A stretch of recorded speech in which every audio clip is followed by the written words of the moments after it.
On the Matthew Gomez case, and Judge, he's here and it's on your bond docket, but there's a BVR issue. I've talked with the state about it. Talk to them about what I think are some interesting issues, kind of by way of background in our case. And the state had previously offered, though we had not yet gotten the contract, to do a 90-day mental health PTI, which we felt was appropriate. They're going to review with the felony court to determine whether they still believe that may be appropriate, but they can't do that at the moment. They're going to have to get some feedback and find out a little bit more information about the new felony charge. I read the cases and think there's issues with both of the cases. But there is the pending BVR based on having picked up the new felony charge and need to... Is he here? Yes, he's here. Come up. Call him up. Please. And it's not really our issue to delve into, but I think there's issues with the way the police officers maybe made the stop in the new case. And if he's picked up a felony offense, I'm very upset. We understand. And let me express my disappointment with you, Mr. Gomez. You picked up a felony assault of a peace officer while you're on bond for this case. What happened, please? So in the felony, the officer dispatched to a suspicious person call at a closed gas station. They observed the defendant walking around the vacant lot holding 2 glass bottles of Corona beer, indicating possible intoxication. They attempted to stop and identify the defendant, but he ignored commands and walked away towards the main road. And despite multiple warnings, he refused to comply, and he threw a glass bottle at an officer before fleeing on foot. Officers pursued the defendant for half a mile before detaining him, and while being transferred between patrol units, the defendant had already moved his hand restraints to the front of his body, and the officer attempted to reposition the restraints behind him. That's when the defendant pulled away and struck the officer's left thumb with his elbow, causing pain, redness, and tenderness. And then the defendant attempted to flee again, but was taken to the ground. And I think there's issues with walking up and saying, we see someone and no more. Well, it's not our case to litigate. Well, all I know is that you've now picked up a felony case. Where'd you going? We got to take him. Well, Judge, if we're going to be revoking him on that, then I do think it is our issue to delve into. Whoa, did you catch that? The defense attorney is digging deep, calling out the stop as an illegal detention. Viewers, what do you think? Was this a smart strategy or just a desperate attempt to poke holes in the case? And I think there's issues with the way he stopped. And but if that's going to be the basis to revoke him, then this court doesn't. But the entirety of the information that the officers receive is based on what I would contend is an illegal stop. You can't just walk up and say, without more, there's no reason. Go up to a guy and say, hey, let's talk. No, that's not what they said. They said, walked up and said, show me your ID. And that's an illegal detention. That is a detention, and it's one that's unlawful under the circumstances. I don't know. Well, I'd like to set it for a hearing if we're going to do that. Sure. And he posted bond, $10,000 in the felony case. We think that's sufficient to ensure that he appears for a hearing, a formal hearing on it, without needing to take him into custody. I've talked with his mother. His mother has had good contact with me throughout this process, and she'll ensure that he's here. I think if we set it for early next week, then we can delve more into the felony case and figure out if the mental health, and I think the state can get an answer about whether mental health treatment is what's appropriate. We think it's appropriate, and even if you delve into the background of our case, the allegation is that he called the police himself and said, hey, I've got traffic tickets, come arrest me, come to my home and arrest me. The allegation, and that he also said, and when you get here, I'd like to be in a fight. And when the cops arrive, they oblige him, they put their tasers away and fight him. And that's consensual conduct. And whether we like it or not, humans have the ability to consent in physical fights if they like in Texas. And it may not be something that we would do or agree with, but legally people are entitled to do that. And so he's not resisting arrest even in our case. So we think there's issues in our case, but we thought on the defense side that it may be more appropriate to go the Harrison route and see if mental health PTI. I appreciate your argument. Yes. I appreciate your tenacity, but I have to be fair to every single person that comes through here. Mm-hmm. We have certain standards and procedures that we follow. Sure. When anyone picks up a felony case, especially a violent felony case, we revoke the bond and we put them in custody. We cannot continue to act in this manner. We are a civilized society and actions have consequences. I'm happy to give you a hearing, but no, I'm taking you into custody. You picked up a felon. And here comes the judge, laying it down. Notice how she frames it. We are a civilized society. That's her way of signaling zero tolerance when a defendant racks up violent felonies while already on bond. The assault of a peace officer. Judge, and my position respectfully is if he's entitled to, Judge, before he be taken away, we finish this portion of the hearing. I think he's entitled to be president. But we think it also a part of due process that before he needed to be heard. And if they're going to be seeking to revoke his bond, then under our rules of evidence, it's very clear in Rules of Evidence 101 that a revocation, the rules of evidence apply. And everything that's gone on this morning is a proffer by the state, and I respect the proffer, but that doesn't meet the standard for the rules of evidence, and that's why The judge found that there was enough probable cause for a felony office to be filed against him. Sure. I don't want to relitigate a felony case here in misdemeanor court. And I think So- that's fine. Well, but I think we're entitled to if we're going to be, and that's what the hearing would be for. But that One of the finding, conditions of his bond is not to pick up any new cases. He's picked up a new case. and as an evidentiary matter, there's been no presentation that he violated the conditions of bond. I know that you can look in your system and even take judicial notice of that court's finding, but that finding and pleadings that charging him with a new crime, those are not self-proving. And if they're not self-proving, then there's no actual evidence that's been presented. And we'd be entitled to ask questions to prove up, for instance, that they illegally stopped him. There's no basis for that detention. And so respectfully, I'd like to say, I'm not going to relitigate the felony case. I'm not going to. You know, I respect your position, but I'm not going to. Well, he violated a condition of his bond. says who? Says a felony court magistrate that put on the case again. That He's entitled to be filed it. heard on that. And And he did in felony court. I don't believe that that's, He goes in front of a magistrate. He has a defense lawyer in the magistrate, you know, when they do the magistration. So he does. well, I think he's entitled to be heard here. If you're going to revoke his bond, I think he's entitled to be heard here. And that hasn't happened. And certainly hasn't happened in accordance with the rules of evidence. Yeah, I would just say that, just reiterate that a district court has found probable cause in this case. They said there's no evidence that he violated a condition of bond. It's flat out wrong because a district court judge has found probable cause on this new bond. She is picked up. And that's not self-proving. Otherwise, in trial, they could just come in and bring in that piece of paper that finds probable cause and submit that as evidence, and they can't. That's not evidence. Those are not self-proving findings. We're not in a trial here, Well, right? well, You know? no, I know it's This is not. just, we're having a bond hearing. Sure. He's violated the condition of his bond. I understand that you don't like it. Well, I it's not that I appreciate don't your like it. tenacity, but Disagree with you. and reasonable minds can differ, but he's picked up a felony case and there's a certain process that we follow. Well, and so we'd like a hearing on that. Yes, I will give you a hearing. Yes, but I'm taking him into custody because he's revoked it and he's a danger to the community. I find by clear and convincing evidence, he refuses to comply with his conditions of bond. Goes with you. I'm sorry, Brian, but I mean, really, Well- every case, when they come in here and they pick up a new case, Well, I it's respect, just especially a felony assault of a peace officer. I understand. You know, I just believe that it puts the cart before the horse to make the decision to revoke based on pleadings when case law is abundantly clear that pleadings themselves are not self-proving and that the rules of evidence apply in a revocation proceeding. It's in Rule of Evidence 101, I believe.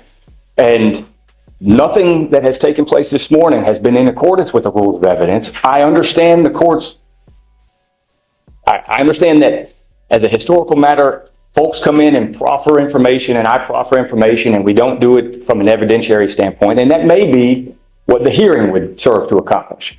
And so if the court's position is after a hearing, you'll revisit the issue about whether to reach a final decision to revoke his bond or not, then we can respect that. sure, happy to do it. Okay. And in the meantime, I guess I do need to request that the bond, a new bond be set in an amount that he can. Of course. This is where it gets legally fascinating. The defense argues that probable cause alone isn't evidence. That's true. Court filings don't automatically prove guilt. What do you think? Should bond be yanked just because of a new charge? Yes. In the event that his family elects to get him out before the hearing. And in light of our What I discussion, normally do in these types of cases, I always set it at 5,001. Okay? If you reach out to the family and they have a problem, then we can talk about it. well, and I'll let the court know, the bond was set at 40,000 in the felony case and reduced to 10,000 because the family doesn't have a bunch of resources. His mother is at work to get him out on bond on that case and is going to have to do the same here, but it's really money that's coming out of the mother's pocket. And so which my whole position was get him access to resources. Now we're diminishing resources, and I respect that, I understand, but it's the mother's resources, not his. And so, and the mother, and we knew that And I hope- this issue was coming up this morning, and he showed up. And that's part of the goal, is to ensure that he appears, and he did, and to ensure the safety of the community. And I think that part of the finding will address the hearing. But I've been, What do you want as far as the bond? well, I'd like it to be at 2,500. And Say? Stay with our rate for 5,000, 5,000 longer. Okay, when I have this kind of issue, I always split the puppy, so I'll set it at 3,750. Okay? If there's still an issue, come back and we can talk. yes. But there has to be a sufficient so that he understands, right? Well, and part of the discussion was, do you really get to that point of understanding if, for instance, the allegation, even underlying our case, is you call the police and say, come arrest me, I've got warrants, supposedly telling on yourself. But when you get here, I'd like to engage in a fight. And then they come and oblige him. I don't know that that's even resisting arrest. And so, Well, it seems like to me that he's just trying to take off the whole time. He's trying to physically, or he's evading the entire time. No, I think it's When he case two. throws something at that's the the felony officer. charge. I'm talking about our underlying. Oh, our case. Okay, I'm sorry. And I think probable cause had been heard before I even got appointed on that case. But I think even revisiting those facts, I've talked with the state at length over the course of settings. And my position is, if you invite someone to a fight and they say, sure, we'll engage in a fight, If you want to set this for a formal probable cause hearing on the resisting, I'm happy to do well, it. we may address it the same time we do the bond hearing on the same case, if Happy to that's do it. appropriate. Absolutely. I'm always willing to revisit probable cause, always, I know. at any time, whenever. So just if you want to set it for 3 days, we can have a formal probable cause hearing on the resisting, I'm happy to do it. And maybe give the state a chance to find out what felony's position would overall And be. that's, I mean, that's safe, but I don't want to litigate a felony. I wouldn't think that's proper. I understand they're entitled to a hearing, but a district court judge is not probable cause on this. I'm not going to be in a position to litigate the felony down. Right. Let's set it for 3 days, set it for the hearing, let's do probable cause as well on the resisting, and then we'll come back and Classic courtroom compromise. The judge splits the puppy and sets bond at $3,750. It's not what either side wanted, but it keeps the case moving. Sometimes justice is all about negotiation. be ready, and then if you can show me that there's no probable cause, I'll find no probable cause, then we're done. That's it. And I appreciate it as always, Jim. Absolutely. Thank you. Thank you. Brian, you had one more. Mr. Ladon, you were on bond for a terroristic threat. You've now picked up a criminal mischief. You are facing up to 6 months in jail and or a $2,000 fine. We are going to do probable cause. You have the right to remain silent. Anything you say can or will be used against you. You have the right to have an attorney present. If you cannot afford one, one will be appointed to you, sir. Yes, Judge. On February 11th, 2025, the officer responded to a physical disturbance at a residence in Harris County, Texas. Dispatch advised that the caller was reporting he had a knife and was going to stab someone because they were bothering him about a broken window. The officer made contact with the defendant and the complainant, and the defendant stated he called the officer. The defendant was found to be in possession of a green stuffed animal which had a fixed blade kitchen knife concealed inside. The defendant stated the complainant came to his house with her roommate accusing him of breaking a window at her apartment. Hold, you're going really fast. Yes, Judge. The defendant, All the officer. okay, He said that the complainant had come to his house with her roommate, accusing him of breaking a window at her apartment. The defendant stated he was walking back to his apartment and that the complainant came out the back door to her apartment But then he changed the story, saying that she came out the front door to of her apartment to confront him. The complainant stated that the defendant stated that the complainant came with a gun, though he did not see the gun. The complainant stated that she was laying in bed, heard a glass window in the back door break, jumped up, ran to the back door, and saw the defendant walking away from the door, holding a green stuffed animal with a knife. Apartment management stated the cost to repair the window was $200. There's a lot of randomness in it, Judge. The only thing, my concern is who broke the window? Did he break the window? And Your Honor, so according to the DMs, what the complainant says is that she saw him walking away. She heard the broken window. She came downstairs and saw him walking away.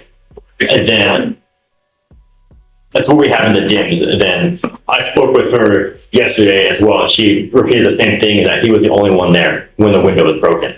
And that's what she said. She saw him outside the window door when it was broken. He's walking away. He actually calls the police because he's being harassed by this woman because she's saying that he broke a window.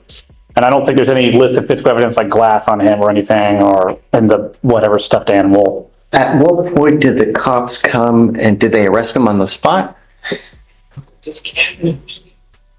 What, do we have any other physical evidence? Do they? We have the two further just complainants said that he was approximately 20 feet away from the back door when she saw him, and that the officer found the window to be shattered. And then the complainant showed the back door to her apartment. I mean, how do we know he did it? No one's saying that he did. I mean, no one saw, you know, it's. To be honest, just what we have is that the window was broken, and then she saw him outside at the time when she came downstairs to check on it. That's what we have. I get it. I get it. I don't think it's enough. However, the fact is, we're still having issues with the same complaining witness. I now have to take more drastic action to ensure nothing happens in the future. So now what I'm going to do is I'm putting an ankle monitor on it and I'm barring him from going within 500 feet of where she lives or where she works. Yes, Judge. Ankle monitor, just want to make sure it's ELM and not scram. Correct. Okay. Acid fees be waived. Okay. I'll add. How far do they live from each other, Alex? You know? Do you have those in the complex? It was described as across the street. But when I spoke to the complainant, she said that they do not live across the street, that he was staying at a friend's house, but he told officers that she lives across the street. So what I'm doing, Mr. Franklin, is I'm going to put a monitor on your ankle, and there is a radius of where you cannot go where this person lives or works. And I mean, we may have issues with bond conditions as it is, because if I ordered him not to have weapons on the terroristic threat, and they show me that, or they prove to me that you have weapons, I'm going to put your butt in jail. Did you notice? The judge leaves the door open for a formal probable cause hearing. This shows the balance courts try to maintain, punishing risky behavior while still protecting constitutional rights. Stick around. This case is far from over. So maybe we should have a formal bond hearing to see if, in fact, you can prove that he has a weapon. So I have some hesitancy about everything, Judge, mostly because my client's orange sheet is quite extensive. So the jail has diagnosed multiple mental illnesses. I'm trying to track down his competency because I was appointed, I think, December. So there's been prior competency motions. I'm trying to get the reports from them, which is difficult because I forget what agency does the mental health evaluations. They're saying that they don't exist. So I'm trying to find his mental health records, Judge. It sounds to me like it's bipolar schizophrenia or schizoaffective. And so I think that my client is likely going to have severe mental health issues, which have been causing issues. And I think that's going to be the heart of all this. And so I'm trying to push for treatment. The case is just brand new is the problem. You were ordered not to be in possession of any weapons. And they're telling me now that you have a new case and that you have an alleged knife as well. I want to set this for a formal hearing on Monday. And if they show me that you have a weapon in violation of your bond conditions, I'm going to bring it. Do you understand? You are not to be in possession of any weapons whatsoever. Get a hold of your witnesses. Yes, sir. Get a hold of the cop. let's have a formal hearing on Monday to show me whether he's in possession of a weapon or not. Yes, Judge. Yes, Judge. In the meantime, like I said, if I find that you become a danger to my community, it's really not going to go well for you. Do you understand, Mr. Franklin? There is no excuse. You will get this ankle monitor today, and you're not to go within 500 feet of where this complaining witness lives or works. If I can politely ask, Judge, that we reset for more than Monday, only because this case is new enough that there's literally no offense report, so I don't know officers' names or... Case. So the new case, the criminal mischief, which will be the allegation for the motion for... Find no probable cause in the criminal mischief. Well, but the problem is, Your Honor, is that it's on the criminal mischief that we have the officer that saw the alleged knife. So we'd have to get in contact. We don't have the OR. We have the name. I could reach out, but we don't have the OR to give defense. So they can review it. And So the allegation is, and it's we don't have an OR, so we're reading DIMS. So the allegation sounds like the officer saw a knife, or maybe the CW saw a knife. It's unclear. To me, it sounded like both saw a knife. And so that's why. So, I mean, I guess I'll give you a full week. You know, that should be sufficient for you to get an OR, Yes, get in contact with both witnesses. And just to clarify for both parties here, the officer is the one that said when he contacted him, he found the defendant in possession of the knife. Okay, let's have a hearing. Yes, Judge. Get this guy over here. If you need to subpoena him, do it. So that today's Wednesday, we'll have a hearing next Wednesday. Thank you, Judge. All right. Good morning. Hey, How are you? hey, buddy. If you're banging on the door, you got to be careful because you break something, you're gonna catch another charge. So be careful banging on those windows because they break very easily. All right. So you were Michael Jones. Mr. Jones, we're talking about you, so that's why I wanted to bring you out. It's only fair that you get to hear what's going on with your case. Your lawyer wants to challenge probable cause in this case. You're charged with interference with the duties of a public servant. You are facing up to 6 months in jail and or a $2,000 fine. That's what you're charged with. I don't know. So I'm going to have them read, and we're going to do probable cause to see whether we're going to go forward or not. Okay? Stuff with me right back there. She's gonna read it again, okay? Okay. What happened? On January 10th, 2025, the officers in official uniforms and riding in a marked patrol vehicle were dispatched to a disturbance at a residence in Harris County, Texas. The officer observed the defendant standing outside the location, being told to leave by the resident, to which the defendant refused by verbally yelling at the resident in a loud, aggressive tone of voice. The officer announced themselves and observed the defendant begin to walk away. The officer gave the defendant a verbal command to put his hands behind his back, and the defendant pulled his hand away. The defendant refused to comply with verbal commands, and the defendant held his arms to his chest as the officer attempted to detain him. The defendant continued to refuse additional commands to stop resisting and put hands behind his back. He yelled at the officer in an aggressive tone and shouted out loud, "Don't let them take me." The officer performed a leg sweep and continued to struggle handling the defendant due to him pulling away. The officer began to roll around on the ground and reached the officer's hands to prevent him from being placed in handcuffs. The officer continued to give commands, and the defendant continued to refuse. I get it. But what's he doing? I mean, he's walking away. That's what they wanted. Right? So, No. Just losing? Your Honor, in this case, to read the full dim, it was the disturbance call, and they said they observed him standing outside the above location, being told to leave, and they observed him verbally refuse, and then... Right, but then cops get up there. And then they observed him begin to walk away, and it says they approached Jones and observed he was intoxicated in a public place based on his slurred speech, pupil size, and... Didn't say that. That was in the complete dims, Your Honor. And then it You know says, about that? and Yes, aggressive Judge, behavior. but Okay, I go have my ahead. argument prepared. Judge, my argument is exactly what you started to say. There's some sort of disturbance, somebody's asking him to leave, they're yelling and screaming at each other. Police coming up and saying, "Hey, I'm the police," you can walk away from that all day long. My client did walk away from that. My client's loud and emotional, as you can tell here today. You're allowed to walk away emotional, yelling, screaming, even using profanity in this state if you want to. Then the cops come up to him and suddenly there's some kind of unfounded allegation of intoxication. There's absolutely no facts other than that statement I smell marijuana. You look intoxicated. Because it looks like he walked away and the cops didn't want him to walk away. And so now they need a reason to arrest him. My argument is based on if he's charged with interference with a public servant, that doesn't come until later. He has to be lawfully arrested and lawfully detained or lawfully with the police before that even occurs. Walking away when a resident tells you to leave and all you've got in your sworn statement is, we identified ourselves as police, so what? Everything that happens after that is fruit of the poisonous tree. So they go up and they see that he possibly could be intoxicated. So does it go into a potential public intox investigation?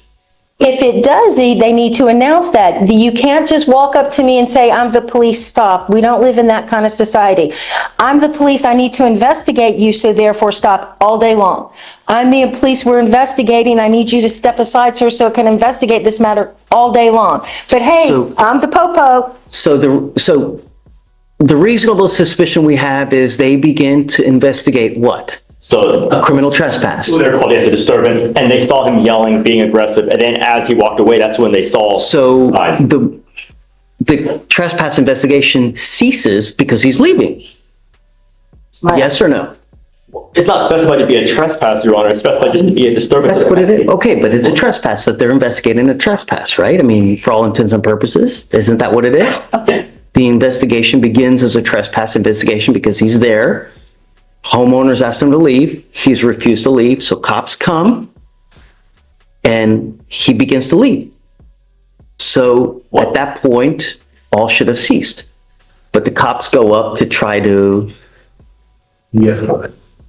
Well, in this case, Your Honor, it would be that, yes, he attempted to leave, but once the officers arrived, so they would still need to investigate to determine if the trespass even occurred, to determine, He's leaving. He's walking. He's leaving. Right? It's like, here, let me come and mess with you more. That would only, Right? So it's like adding fuel to a fire. but they would still have grounds to investigate, and furthermore, with the further signs of possible public intoxication, it would give them further grounds to investigate. That's because they're going up to him to mess with him. Well, they're going up to investigate what they saw, him refusing to leave, and he leaves. He only left once they arrived. So with maybe potential fear of apprehension, that's when he decided to leave, which it wouldn't be, it wouldn't undercut their ability to investigate what they had observed happen in front of them regarding that public or that disturbance that they were called about. They still need to figure out what happened there and if there was a trespass to begin with. Judge, you can't flee a trespass. The way you comply is by fleeing. Well, we don't know it was a trespass, it was a disturbance. We don't always specify the disturbance. I'm going to find no probable cause. We understand. Mr. Jones, be careful, man. We have enough drama in this life, don't we? You don't like to wear orange, do you? Be careful where you go. Be careful what you do. Yes, sir. Everyone's always out to get you, man. Don't let them. All right, man. Good luck. Thank you. Unless you. You were Mr. Jefferson. Yes, sir. Mr. Jefferson, you're charged with 2 cases. You're charged with harassment. You're also charged with terroristic threat of a family or household member.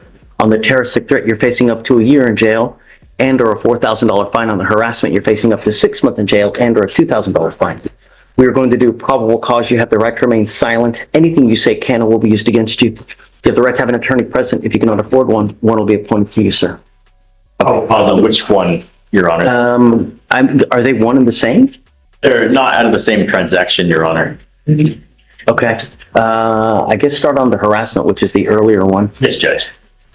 On October 15th, 2024, the officer met with the complainant at her residence in Harris County, Texas, regarding a terroristic threat call.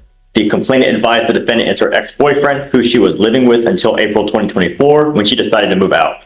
The complainant stated she received a photo of the defendant with a firearm to his head, and after the complainant blocked the defendant, she started receiving multiple emails from him asking for half the rent. When the complainant refused, the defendant sent her a message via email saying, "If I lose this place, I have nothing to lose after that, so I'll be sure to put you there, and that I promise."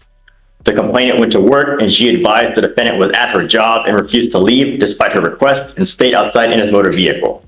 And then, would you like to hear that? So the harassment is the text, I'm assuming? The harassment is the multiple emails, including the message via email saying that the threat. Okay. All right, go for the terroristic threat. Same complaining witness? Check, Your Honor. Yes, Judge. Okay. So for the terroristic threat on January 2nd, 2025, the officer was dispatched to a residence in Harris County, Texas, in reference to a terroristic threat call. The officer met with the complainant, who stated the defendant messaged her stating she paid her portion of the light bill and the complainant needed to come and pay the other portion. The defendant messaged her twice on TikTok saying the same thing, and the complainant stated via TikTok, if the bill was not paid by the 4th, there will be problems. The complainant received additional messages from a TikTok account with the username account not found, meaning the account was deleted or disabled, and the account stated, I tried to be respectful, I promise you, if it is not paid, I will put your social security number and personal information on the internet and I will shoot up that house, starting with your bedroom. The complainant stated she is in fear for her life. Is there any kind of immediacy to this thing? Do the colors back. The stickers. Your stems. Your Honor, he specified that prior that if it's not paid by the 4th, there will be problems, and then he's again repeating that state, if it's not paid, that he will shoot up the house. The threat would be, I will shoot up the house. There's no contingency in a terroristic threat. It's a threat. Here, you have an act that's contingent on something else, right? That's not, no. All right, so Mr. Jefferson, I'm going to find there's no probable cause on terroristic threat. However, I am going to find that there's probable cause to go forward on harassment. I'm ordering you as a condition of your bond not to have any contact with the complaining witness in this case. Do you understand? Yes. You are also not to be in possession of weapons. If I find that you become a danger to our community, I have one place for you. I will revoke your bond, put you in jail, no more PR bonds. You missed court yesterday. We issued a warrant. I will reinstate your bond today. But this is the only get out of jail free card you get. You miss court again, I will revoke your bond no more. Do you understand? Sir. It is your responsibility to know when to come to court and when to show up. We have given you a lawyer. It is also your responsibility to stay in touch with the lawyer. If he tells me he can't get a hold of you because you're ducking and dodging, likewise, I have one place for you. Do you understand? Sir. So can you file no contact, no weapons, please? Yes, Judge. On the harassment? Yes, Judge. So what we're going to do now is I'm going to have you sign a reset with Victoria. We'll have you take a seat in the jury box. Do not leave until you sign our bond conditions, then we'll wait for your lawyer to show up. Judge, just approaching again on Mr. Jefferson. The state is asking for his next appearance to be required so they can serve him with a civil protective order out of the 280th. I would ask for his appearance to How's be... that going to work? Yeah, so, Your Honor, in this case, the complainant, through our office, is applying for a protective order. So we're just asking for his appearance to be required, just so we can serve him the protective order, and then the civil division will take it from there. I would object just for inconveniencing him, Judge, and don't they usually just have a deputy come out to your house and serve you? I don't know. I mean, I've never done the 280th domestic violence to where I don't know. I mean, I've encountered them a few times, but I've never dealt with the process of my clients being served them. They just get served. so you apply, you've got the hearing, you have to serve him so that way he can go to the hearing in the event that he wants to And that's contest. all we want to do is get Right. the process started so we can protect our complainant in the case. And we would have had him served today, Judge. I just don't believe that things have been. Want me to do a protective order now? No, this is the long-term civil protective order, not just the MOAB, Your Honor. And they already have a no contact. We do, I believe, have a MOAB on file. You want me to in put a case. MOAB in now? Sorry? You want me to did I already do a MOAB? Yeah, I thought you did. I believe we do have a MOAB in this, well, No. in the prior case we do, in the new case, No, that wasn't signed. Let me, we just. in one for yeah, now, Yes. because I know that he has the harassment, he has the other terroristic threat. I didn't realize that you guys had filed it. Judge, he doesn't live with the complainant. They share no children together. He has no problem staying away from her. Mr. Jefferson, come up. Mr. Jefferson, on your harassment case, I'm entering in what's called a magistrate's order for emergency protection that identifies Ms. Green as a protected individual. As of this day forth, she's now protected, meaning that you cannot commit family violence or an assault against this person, commit an act in furtherance of an offense under section 42.072 of the Texas Penal Code, which is the stalking statute. You cannot threaten, harass, use another person to communicate a threat or harassing behavior. You cannot be in possession of a weapon or go within 200 feet of where she lives or where she works. If you violate this court order in any way, the state can and probably will file a violation of a protective order against you. It's one of the worst cases you can pick up. Do you understand? Yes, sir. So I'm going to have you sign this now. The state's asking me to have you come back so you can be served, but I don't do that in any case, and I don't want to show preferential treatment for you guys, like I would show preferential treatment to them, because unless I know that the person is a flight risk or homeless to where we know we're not going to get a hold of them, I normally waive on everybody, and I can't, it wouldn't be fair for me to show preferential treatment to have them, Your Honor, we just had to ask. So will acquiesce in granting a protective order now, but, so what I'm going to do is I'm waiving your appearance so that you don't have to come back and waste your time in court here. But you must stay in touch with Mr. Sims, and if he tells me he can't get a hold of you, then I'm going to issue a warrant for your arrest. No more PR bonds. Do you understand? Yes, sir. So if you start to become a problem out there in the free world, I will take the free world away from you. No more PR bonds. You pick up a new case, no more PR bonds. You start harassing, no more PR bonds. I'm not asking for much. All I want you to do is stay away. There are a gajillion and one fish out there in the sea. It's not worth throwing your life away. Do you understand what I mean? Yes, sir. Life is way too short to live in a 6x9 box. Jail sucks. It's not fun. All right. I'll have you sign the protective order and then we'll get you guys out of here. Thank you, Judge. Thanks.